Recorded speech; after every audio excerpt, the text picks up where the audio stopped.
to our weekly session of meditation and yoga and so on. And the purpose of all of this is to help you to improve on your mantras, improve on your prayer, improve in your chanting, and know how to pronounce the mantras. After meeting Swami, many people get confused how to do the mantras and so on. So this session is there to help you to be able to understand what you're doing and so on. These sessions are geared also towards improving your life, your health, your well-being and so on. It is very important that we come to our own self. Sometimes we forget ourselves and we go into the universe in the outward sense, and we forget the inner sense, the inner body. And the inner body is the mind. Today we're going to talk about, is it ever too late, what is time, and how does time affects you. And we always seem to imprison ourselves with the words, you're late. And so we have to understand what that is all about. It's never too late. And also we're going to talk about how the time affects you in terms of the swastika. Everybody sees the swastika and they don't understand what it is. And so we're going to try to talk about that. In your paper you see the Sri Yantra. The Sri Yantra is also, the lines also follow the heart.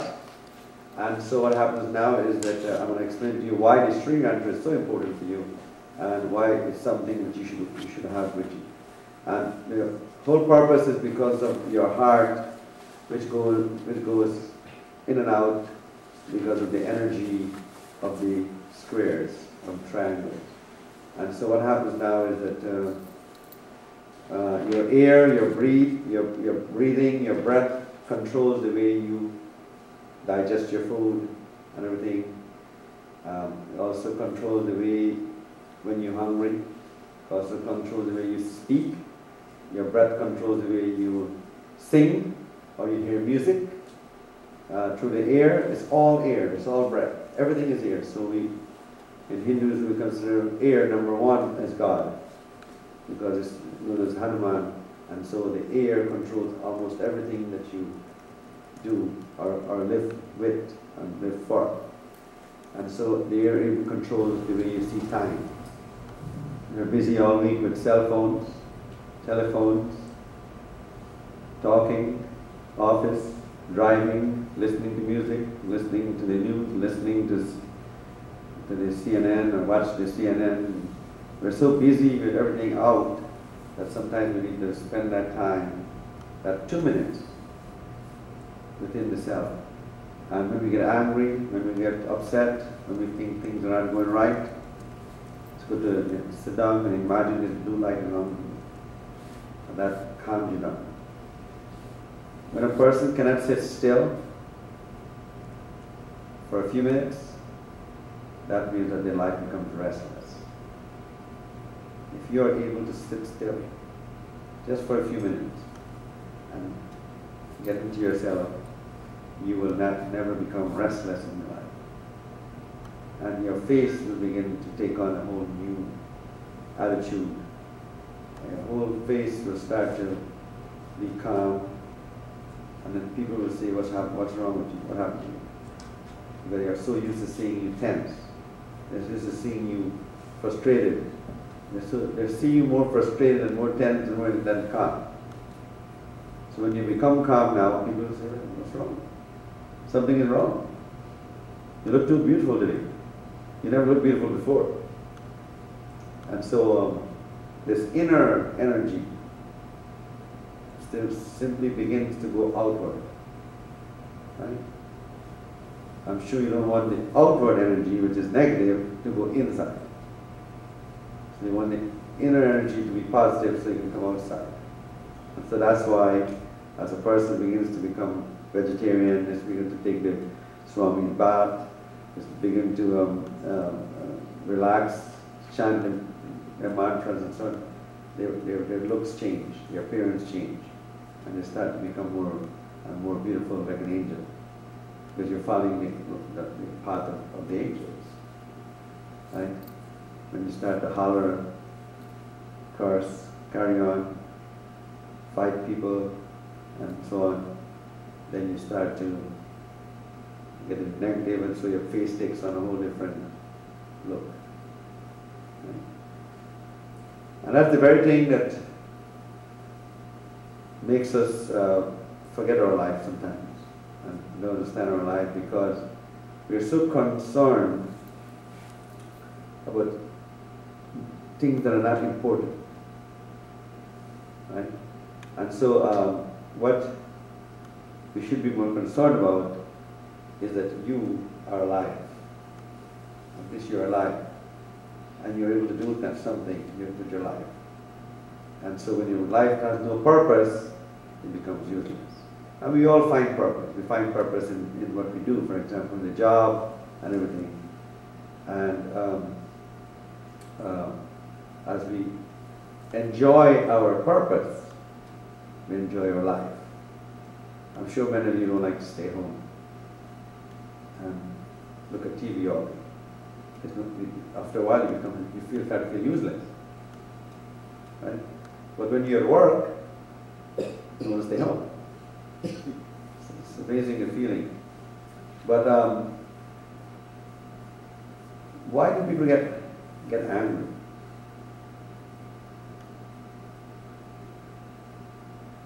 Why does a person get angry?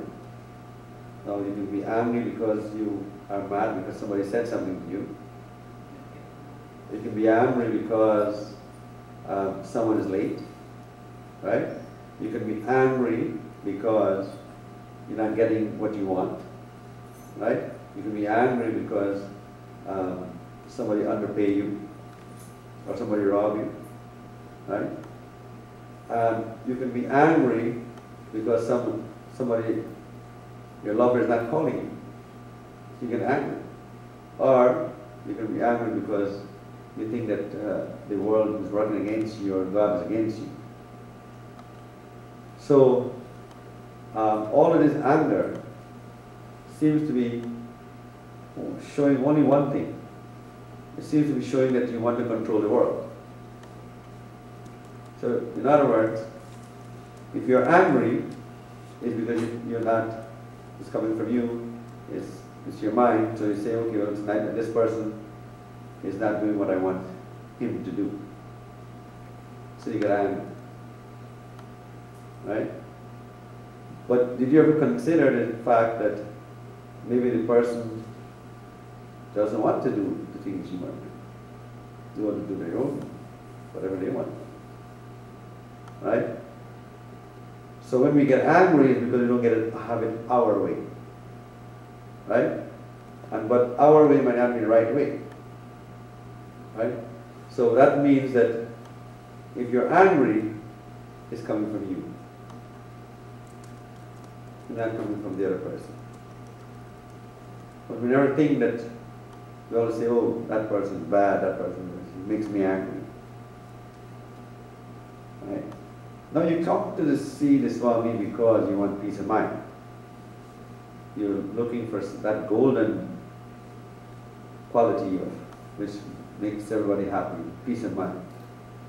And so you now have to realize that you're the one who create this prison around you. You create your own prison, or prison bars around you, right? Which no lawyer can get you out of, except you. Which nothing can break those bars except you, right? So if you get angry because someone is late, right, it's because you're arguing with who?